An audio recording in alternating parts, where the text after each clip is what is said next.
लगाने पड़ेंगे। एंड मैंने 4 साल ऑलमोस्ट ग्लव्स लगाए हैं और ग्लव्स लगा के दुकान पे काम किया है। मुझे ऐसे लगता था कि कभी शायद से मैं अपने हाथों को देख भी पाऊंगी कि नहीं। ऐसे हाथ डलता था ना मेरा कि मैं इतनी शर्म आती थी कि हाय मेरे हाथ है, मेरे नाखून ही नहीं थे। इस तरह की ज़िंदगी मेरी थी। और जब भी शीशे के सामने खुद को कभी भी देखती थी तो मुझे इतना लो कॉन्फिडेंस फील होता था, बिकॉज जब मैं अपने चेहरे को देखती थी तो इतनी ज़्यादा ब्लेमिशेस मेरे फेस पे थी, इतनी ज़्यादा छाइयाँ थी, इतना पतली मैं दिखती थी, इतना अंडर कॉन्फिडेंस लड़की थी ना मैं अबाउट 5 years बैक, कि मुझे कभी लगा ही नहीं कि मेरी ज़िंदगी में कभी उजाला हो सकता है। और हमेशा भगवान जी से दुआ ज़रूर मांगती थी कि भगवान जी, मैंने ना अक्सर सुना है बड़े बड़े लोगों को जिन्होंने जो बहुत सक्सेसफुल हुए कि कोई मकड़ी को देखते देखते किसी के दिमाग में कोई विचार आया और वो सक्सेसफुल हो गया, कोई चींटी को देख रहा है तो उसको ऐसा कोई विचार आ कि वो सक्सेसफुल हो गया।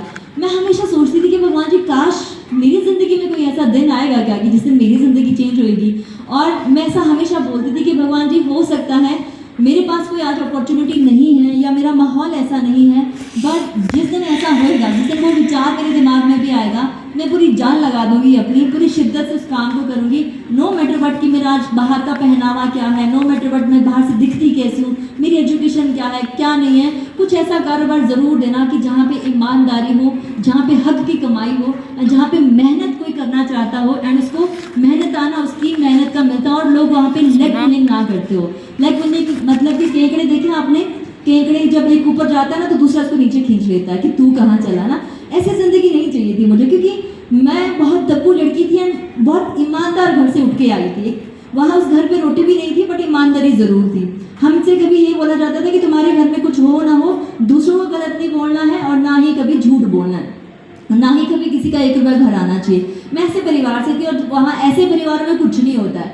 बट ना आज अगर आप इस हॉल पे बैठे हो, वो हॉल जहाँ पे मैं भी बैठी थी, पहला दिन मेरी हस्बैंड लाइफ की किसी ऐसी एजुकेशन लेने का था, फैमिली डे था, मुझे रिकॉग्नाइज करना था मेरे वेट गेन के लिए।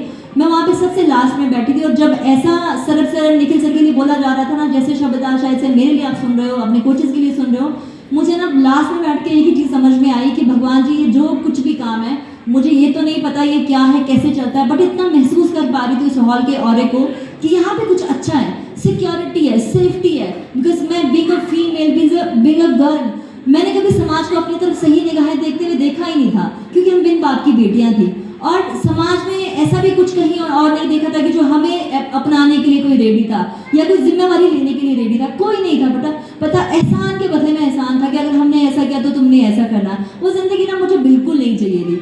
और शादी तो मेरे लिए एक ऐसा डिसीजन था कि अगर मैं शादी करती तो मैंने हर किसी को अपनी सेल्फ आइडेंटिटी खोते हुए देखा था। मैंने मेरी बहनों की शादी होते हुए देखी, अपनी फ्रेंड्स की शादी होते हुए देखी, और मुझे ऐसा लगता था कि अगर शादी होने के बाद खुद का ही अता पता नहीं रहता है और वो एक नौकर की तरह काम करना पड़ता, तो मुझे ऐसा नहीं करना था। मुझे एक बात समझ में आती थी कि अगर किसी के अकाउंट में पैसा होता है ना तो उस पर्सन को पैसे से आंका जाता है, नो मैटर उसकी शक्ल कैसी है, नो मैटर वो कद कितने का, नो मैटर उसकी एजुकेशन क्या है। अगर पैसा किसी के पॉकेट में है तो वो चाहे नौकरी अगर कोई डॉक्टर करता है ना तो उसकी डॉक्टरेट की नौकरी की वैल्यू है घर पे, बट वही डॉक्टर की डिग्री किसी ने करी और उसकी नौकरी नहीं है तो वही डॉक्टर घर पे हाउस वाइफ है, कोई मैटर ही नहीं करता एजुकेशन क्या है क्या नहीं है। मुझे ना ऐसा नहीं चाहिए था। लेकिन ये वो दिन मेरी ज़िंदगी में आया जब हेल्थ रिकवरी मैंने ली और इस दिन के बाद मेरी ज़िंदगी बिल्कुल चेंज हुई। बिल्कुल मतलब कि मैंने पीछे मुड़कर कभी नहीं देखा। मैंने इस जर्नी में आके अपना 10 kg वेट गेन किया एंड अपने आइडियल वेट को अचीव किया। और थैंक्स टू माय मेंटर, इनके लिए बिल्कुल एक बार अच्छी सी क्लाइंबिंग तक पहुँच जाना चाहिए।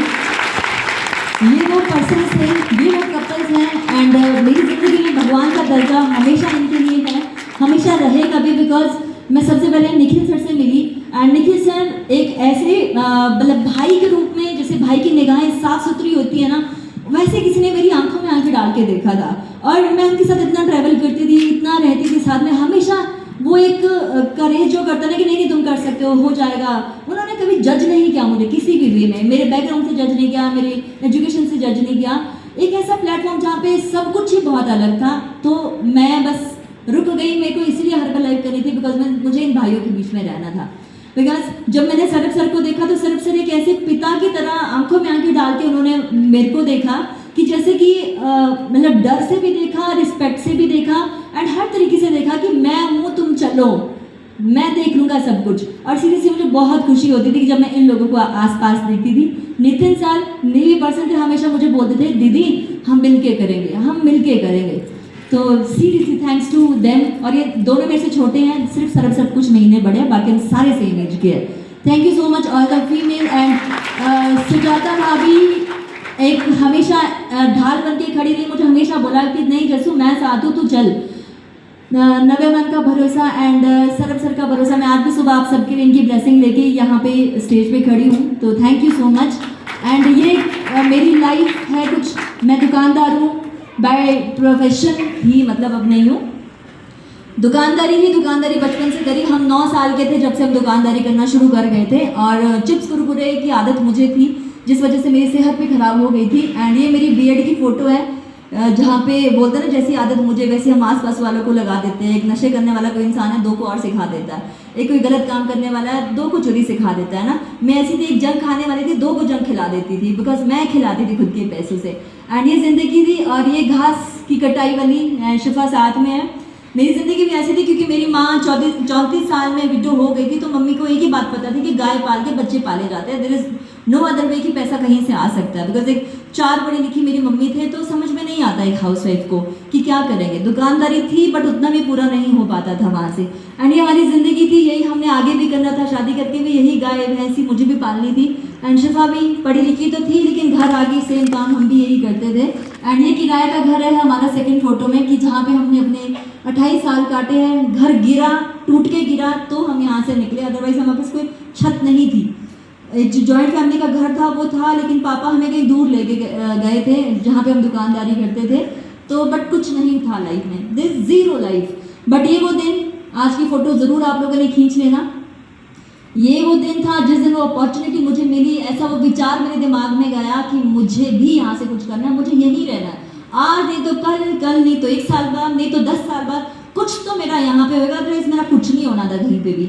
एंड ये वो दिन फैमिली डे का पहला मेरा दिन। एंड वहाँ से मैं लेके आई कि मुझे भी लोगों को मदद करना है। मैंने लोगों को बताना शुरू किया, मॉर्निंग सेशन सुनने का मेरा वे चेंज होता चला गया, एवरीथिंग चेंज हो गई मेरी। एंड पहले मैं खुद के लिए सीखती थी, फिर मैंने मॉर्निंग सेशन सुनने शुरू किए कि मैं लोगों के लिए सीखूं कि किसी की शुगर कैसे ठीक होती है। बिकॉज मुझे शुगर नहीं थी।